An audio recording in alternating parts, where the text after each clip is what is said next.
Hi friends, আজকে চলে এলাম বাচ্চা থেকে বুড়ো সবার পছন্দের একটা রেসিপি নিয়ে। রেসিপিটি দেখতে আগে ফলো করো।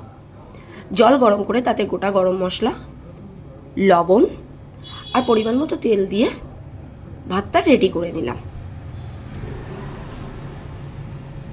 আগে অপর সাইডে তেল, তাতে ঘি দিয়ে পেঁয়াজ বেরেস্তাটা কিছুটা ভেজে তুলে নিলাম এবং তাতে পরিমাণ মতো লঙ্কার গুঁড়ো ও জল দিয়ে আলুটা সেদ্ধ করে নিলাম।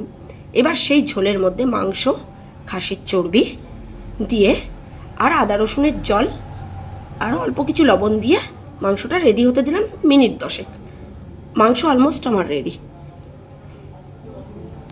এইবার সাজানোর পালা। তাতে ভাত দিলাম। ভাতের লেয়ার কমপ্লিট হওয়ার পরে আগে দিলাম আলু দিয়ে তোমরা তোমাদের মনের মতো রেসিপি সাজিয়ে নাও। আগে দিলাম মশলা, টক দই,